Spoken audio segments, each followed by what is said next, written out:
Good morning, everybody.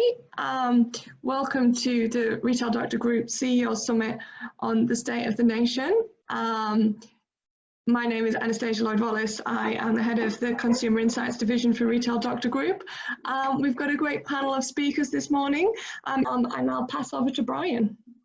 Good morning, Anastasia, and thank you very much for attending our first digital CEO breakfast. And of course, the State of the Nation, as we're calling it, and it will be part of a series. This morning, we're delighted to welcome our guests. Allan Aaron had the pleasure of being on the Ocular board with us. By the way, Ocular are part of this support network, and we're grateful to Abby and the team. Allan will take us through retailer grants. Hi folks, I'll try to keep this relatively short.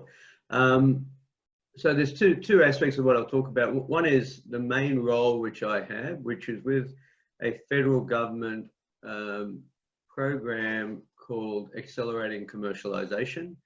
I mean, just to be clear, we don't offer grants to retailers per se, but we offer grants to companies that help bring companies new technologies and innovative technologies, or who are developing innovative technologies.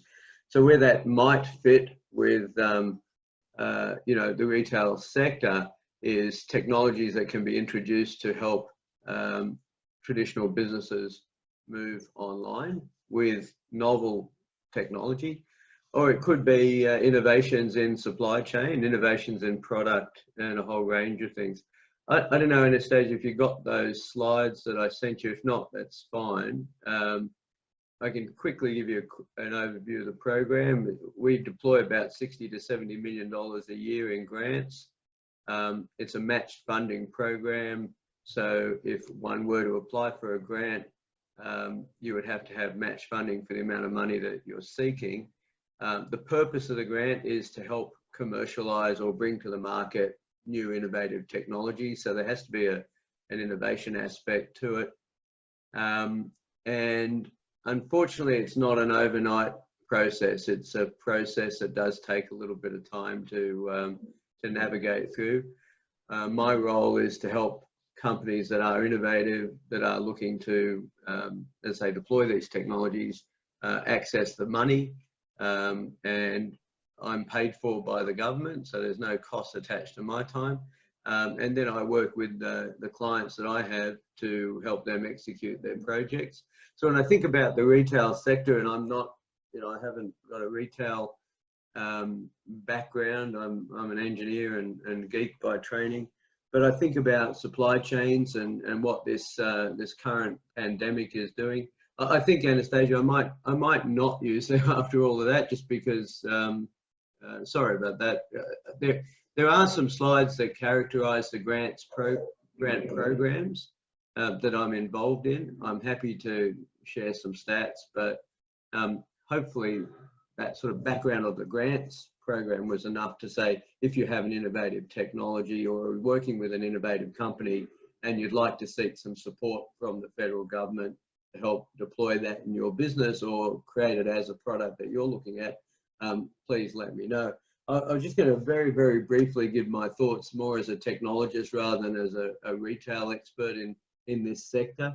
I mean, there's innovation that I'm seeing amongst many of the clients that I work with that touch on the retail sector, and you guys will be across this, but you know, supply chains are going to change post this pandemic. You know, the globalization of existing supply chains, I think, is going to undergo a lot of change. So you should see some gaps in there in terms of products that may have been available that won't, or in fact access to those where you have to identify new sources of supply.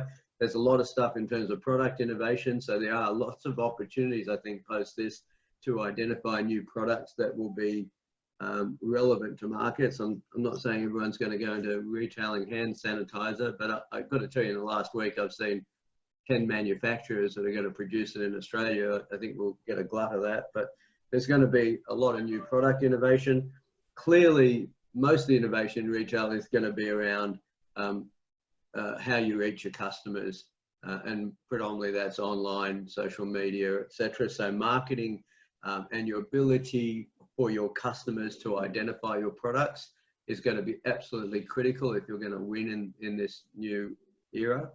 The interface with the customer, the fulfillment aspects, that was really interesting, that slide about IKEA turning into a fulfillment center, payment methods, logistics, all those things are ripe for innovation in this industry. But clearly the number one is going to be the transition from bricks and mortar to online. And I hate to say it, and I hope I don't offend anybody, but as someone said before, if you're not online, you're not going to stay in business. This, large retailers with diversified, product lines are not going to continue to grow. Their growth is going to come online in the future. And this, pandemic is going to have accelerated that trend. People like my 85-year-old mother-in-law have ordered online for the first time in their life. So there's going to be a whole new cohort of people that you need to access and need to reach. And there may be some interesting hybrid models around helping, creating convenience for people to purchase product in a hybrid of, traditional, face-to-face and online. And the last one is consumer behavior and choice and discretionary expenditure. So thinking about where your product sits, is it going to be relevant in a kind of recessionary environment? How do you reach, again, your customers who are doing what they are doing potentially in their homes? What will happen to consumer behavior? So some of the things I'm looking at with clients is how to address a bunch of those challenges. If you are a retailer that's looking to address some of those challenges, we might be able to connect you with some innovative companies, or alternatively, you might have, a high level of innovation in your plans, and it may be worth talking about how we can help you. That's probably it. That's a great summary, Alan. So what we'll do after this is pass out your details for any retailers. And I'm also particularly around grants, around really thinking about their offering and innovation.